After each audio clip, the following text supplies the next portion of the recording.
உம்மை நேசிக்கின்றேன் நான். கல்வாரி காட்சியை கண்ட பின்னும் நேசியாமல் இருப்பேனோ? கல்வாரி காட்சியை கண்ட பின்னும் நேசியாமல் இருப்பேனோ? ஸ்தோத்திரம் ஆண்டவரே. எங்களை அதிகமா நேசிக்கிற தகப்பனே, நேற்றும் இன்றும் என்றும் மாறாத தேவனே, அப்பா இந்த இரண்டாவது வார்த்தையை அப்பா நாங்க பேசுகிறோம். அப்பா அந்த உம்முடைய வார்த்தைகளை நாங்கள் பேசும்போது அப்பா அந்த வார்த்தை உம்முடைய வார்த்தைகளாக இருக்க வேண்டும் நாங்கள் ஜெபிக்கிறோம். அப்பா எங்களை மறைத்து உம்முடைய வேத வசனத்தை நாங்கள் தியானிக்க எங்களோடு துணியா இருந்து கேட்கின்ற பிள்ளைகளும் விட்டு விடாதபடி அந்த பொக்கிஷத்தை பெற்றுக்கொள்ள வேண்டும் நாங்கள் ஜெபிக்கிறோம். இயேசு நாமத்தினாலே கேட்டுக்கிறோம் பிதாவே, ஆமென். அருமையாக வாசிக்கப்பட்ட லூக்கா 23:43 வசனம். இயேசு அவரை நோக்கி இன்றைக்கு நீ என்னோடு கூட பரதேசில் இருப்பாய் என்று மெய்யாகவே. ஆண்டவர் எப்படி பேசுறார் பாத்தீங்களா? மெய்யாகவே உங்களுக்கு சொல்கிறேன். இந்த வார்த்தை இரண்டாவது வார்த்தையிலே இயேசு இரண்டு குற்றவாளிகள் மத்தியிலே சிலுவையில தொங்குறார். ரெண்டு குற்றவாளிகள். அந்த ரெண்டு குற்றவாளிகள் மத்தியிலே இயேசு சிலுவையில தொங்கும் போது ஆண்டவர் அந்த ரெண்டு கல்லர் மத்தியில இயேசு பரிகாசம் செய்தார்கள்.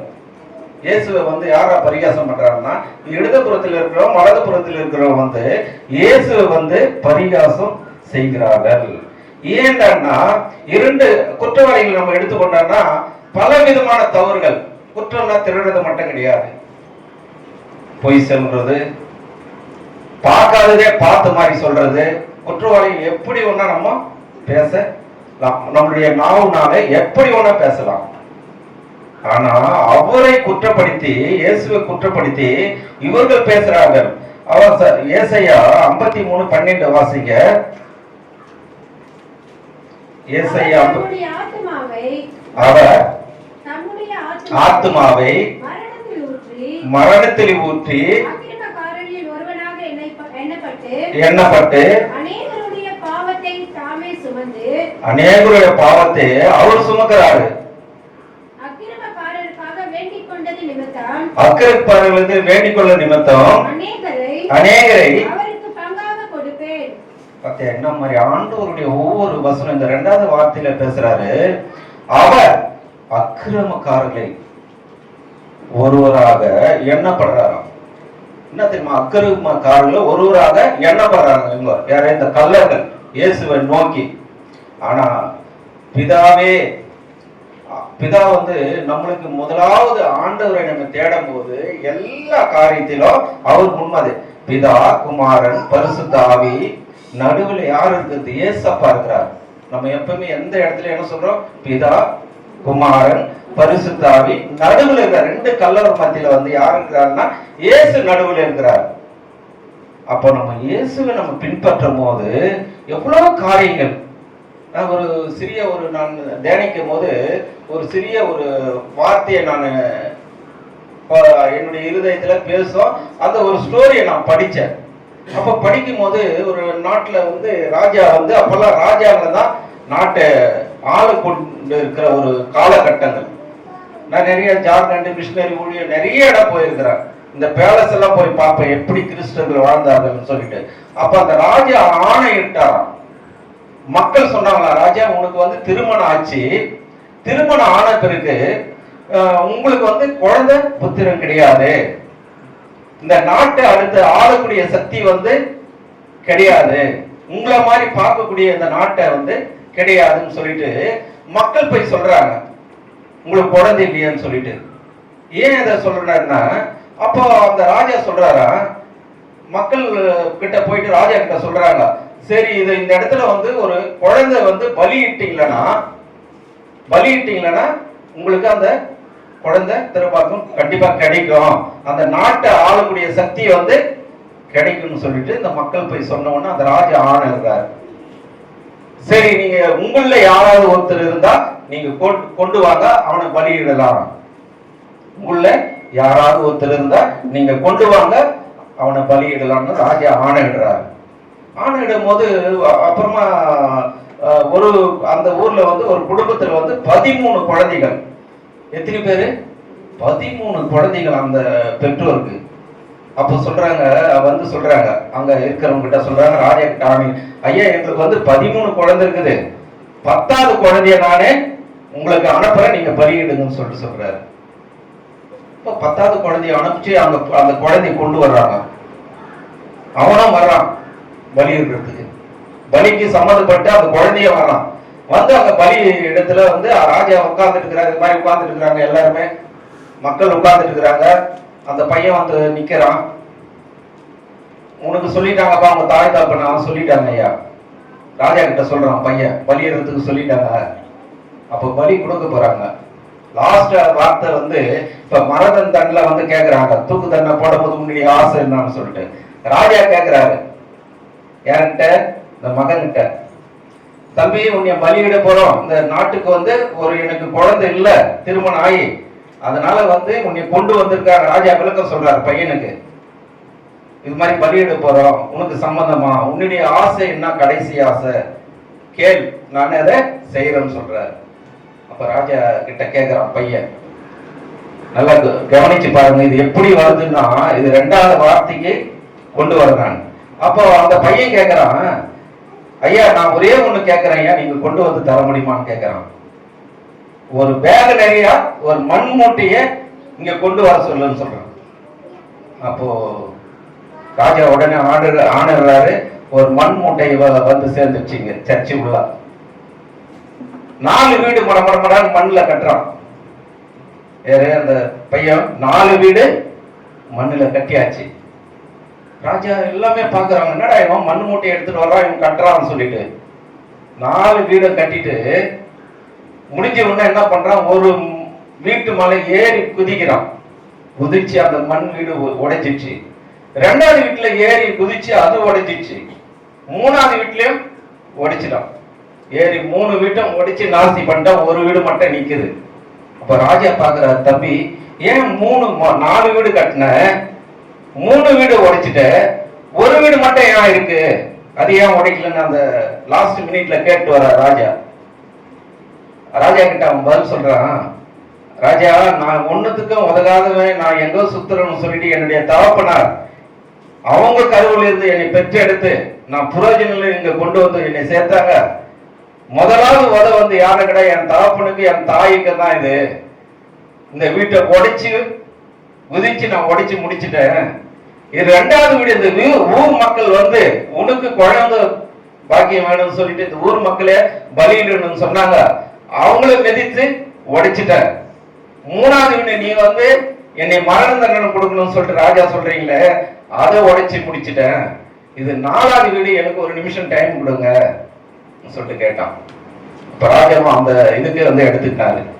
அப்போ முழங்காலிட்டு அந்த வீட்டு முன்னாடி முழங்காலிட்டு, ஆண்டவரே எனக்கு இந்த நேரத்துல நான் மரணத்தை போகுது, எனக்கு நீங்க நினைச்சா என்னை காப்பாற்ற முடியும், நீங்க நினைச்சா என்னை காப்பாற்ற முடியும் சொல்லிட்டு ஆண்டவர்கிட்ட கேட்கும் போது இந்த ராஜாக்கு வந்து மனம் இறங்கி, இந்த நாட்டை ஆளக்கூடிய சக்தி யாருக்கிட்டாருன்னா இவன் ஆண்டவர்கிட்ட உண்மையாக முழங்காலிட்டு கேட்கும் போது அதை வந்து அவங்கிட்ட அந்த நாட்டை ஒப்படைத்த அந்த குழந்தை புத்திரி எனக்கு தேவையில்லை, இந்த நாட்டை ஆளக்கூடிய சக்தி இவங்களுக்கு தான் இருக்குது, முதலாவது ஆண்டவரை தேடலாம். இப்போ இந்த 2வது வார்த்தையில எப்படின்னா அவன் முதலாவது அந்த நிமிஷத்துல அவனுடைய உயிரை யாருக்கிட்ட கேட்டான், ஆண்டவர்கிட்ட கேட்டான். 2 குற்றவாளிகள் மத்தியில ஒரு குற்றவாளி யாருக்கிட்ட கேட்டான், கடைசி நிமிடத்துல ஒரு குற்றவாளி நான் வெளியே போனா ராஜ்ய வாழ்க்கை வாழணும்னு சொல்லிட்டு நினைச்சான். அந்த குற்றவாளி ஒரு குற்றவாளி அந்த மரணத்தை லாஸ்ட் மினிட்ல அவனுடைய ஆண்டவர்கிட்ட ஒப்பு கொடுத்தான். யார்கிட்ட ஒப்பு கொடுத்தான்? 2வது குற்றவாளி ஆண்டவரோட அந்த பரலோகத்துல வாழணும்னு சொல்லிட்டு ரெண்டாவது குற்றவாளி ஆண்டவர்கிட்ட கேட்டதுனாலதான் அவன் ஆண்டவரோட போய் சேர்ந்தான். நம்ம எப்படி இருக்கிறோம் இந்த நேரத்துல? ரெண்டு வார்த்தை, ஃபர்ஸ்ட் வார்த்தை முடித்தா ரெண்டாவது வார்த்தையில நம்ம எப்படி இருக்கிறோம்? உலக பிரம்மாண்ட வாழ்க்கையில வாழணுமா? வருஷம் வருஷம் வருஷம் வருஷம் நம்ம 7 வார்த்தை நம்ம கேட்டுக்கொண்டு இருக்கிறோம். அப்ப அந்த சிறு பையன் ஆண்டவர்கிட்ட கேட்ட போது அவனுடைய உயிர் அந்த ஆளக்கூடிய சக்தியை கொடுக்கும் போது நம்ம எப்படி வாழ்கிறோம் என்று இந்த நேரத்துல சொன்னார். பாத்தீங்களா, தங்கண்ணா சொன்னார் ஒரு வார்த்தை. ஒருத்தர் மரணம், கேன்சர் வந்து மரணம் அடைந்தான். அன்னைக்கு நைட்டு நான் தான் வந்தது. அதே ஹாஸ்பிட்டல்ல வந்து 11:30 மணிக்கு அங்கிருந்து நான் டிஸ்சார்ஜ் பண்ணி அந்த அந்த பாடியை வாங்கி எடுத்துட்டு போயிட்டு அவங்க வீட்டுல சேர்த்து நான் தான் முழுமையாக. ஏன்னா தவறான வழிக்கு அவரை விட்டுருங்க, அவரை குறித்து நான் பேச வரல. நம்ம எப்படி இருக்கிறோம்? ஒவ்வொரு நாளும் ஆண்டவர் அதை பணிந்து கொள்ளும் போது நம்ம எப்படி வாழ்கிறோம் என்று ஆண்டவர் அந்த ஒரு குற்றவாளியை நம்ம நினைக்கும் போது அதன்படி நம்ம நடந்தோம்னா நம்மளுடைய வாழ்க்கையை சீர்படுத்த முடியும். அதன்படி நம்ம நடக்கும் போது நம்ம விசாலத்திலும் வைக்கிறதுக்கு நமக்கு ஆண்டவர் வந்து பலனா இருக்கிறார். அந்த மகனை போல நம்மளும் இந்த நேரத்துல நம்ம ஒவ்வொரு நொடியும் அவர்கிட்ட நம்ம கேட்கும் போது எல்லா காரியத்தையும் பெற்றுக்கொள்ளும். இந்த குற்றவாளி தேவனுக்கு பயப்படுகிறவன், ஆண்டவருக்கு பயந்தானா. ரெண்டாவது குற்றவாளி வந்து ஆண்டவருக்கு பயந்து தனது பாவங்களை ஒப்புக்கொண்டு இயேசுவினிடத்தில் உறுதியானான். இயேசுவிடத்துல யாரு? ரெண்டாவது குற்றவாளி. அவன் உறுதியானான். அப்ப அந்த உறுதி ஆகும்போது அவர்கிட்ட போகும்போது அவரை நம்ம பற்றி கொள்ளும் போது இந்த நாளில் 7 வார்த்தை பேசுகின்ற ஒவ்வொரு பிள்ளைகளும் நம்ம எப்படி அந்த திறசாலையை ரெண்டா கிழந்து ஆண்டவர் ஒவ்வொரு நாளும் நம்ம பணிந்து அவர்கிட்ட போகும்போது எல்லா காரியத்திலும் நம்மளை மேன்மையாக வைப்பார். கர்த்தருக்கு பிரியமானவர்கள், நம்ம எப்படி வாழ்கிறோம்? நானே இருதயத்தில் யோசனை பண்ணினே இருப்போம். நம்ம வருஷம் வருஷம் ஆண்டவர்கள் குறித்து நம்ம பேசினே இருப்போம். முதல் வார்த்தையிலிருந்து 7 வார்த்தை பேசுவோம். இந்த 11 மணிலிருந்து இந்த 3 மணி நேரத்துல அவரை பகிர்ந்து கொள்ளும் போது என்னுடைய இருதயத்தை நான் இந்த இடத்துல மைக்ல பேசும்போது நம்ம எப்படி சுத்திகரித்துக் கொண்டிருக்கிறோம்? ஏசப்பா அந்த தொங்கும் போது அவருடைய பார்க்கும்போது நம்முடைய கண்ணீர் தான் வரும். இந்த நேரத்துல நம்ம மனம் திரும்பி நம்ம ஆண்டவர் உங்களையும் என்னையும் விசாலத்தில் கொண்டு வரதுக்கு உண்மையாக இந்த நாளை உங்க கரத்துல ஒப்பு கொடுக்கிறேன். நீங்க ஒவ்வொரு நொடியும் அவரை பணிந்து கொண்டு இந்த 2வது வார்த்தையில அந்த சிறு பிள்ளை போல் அவன் எப்படி அந்த 13 பிள்ளைகள் இருந்து அவங்க தகப்பனார் எடுத்துன்னு வந்து விட்டாலும் ஆண்டவர்கிட்ட நீங்க கேட்க போது எல்லா காரியத்திலும் நீங்க ஆண்டவர்கிட்ட இந்த நிமிடத்துல தவறுகள் இருந்தாலும் சரி அது மன்னித்து, ஏசப்பா இன்றைய தினத்திலே நான் உங்களால ஒப்புராகிறேன் என்று வார்த்தையை நீங்கள் சொல்லும் போது எல்லா காரியத்தை நீங்கள் பெற்றுக்கொள்வீர்கள் நாங்கள் அறிந்திருக்கிறோம். கர்த்தருக்கே ஸ்தோத்திரம் ஆண்டவரே. அப்பா நீங்க துணியார்ந்து உங்களுடைய கிருபை, உங்களுடைய பிரசனம் அந்த 2வது வாரத்துல அந்த சிறு பிள்ளை எப்படி ஆண்டவராண்ட கேட்டு அப்ப அந்த லாஸ்ட் நிமிடத்திலே அவன் ஆண்டவரே அந்த ராஜ்யத்தை ஆளக்கூடிய அப்ப பெற்றுக்கொண்டான். அது போல எங்களுடைய பிள்ளைகளும் ஆண்டவரை நீங்க துணியார்ந்து வாழத்தை வேண்டும். இந்த 3வது வார்த்தை தாயை குறித்து பேசும் போதும் நாங்கள் எப்படி அதை பின்பற்றி செல்ல போகிறோம் என்று ஒவ்வொரு நொடியும் உங்களுடைய கிருபை, உங்களுடைய பிரசனம் இருக்க வேண்டும்னு நாங்கள் செபிக்கிறோம். இயேசு கிறிஸ்து மூலமாய் கேட்டு நல்ல பிதாவே, ஆமென்.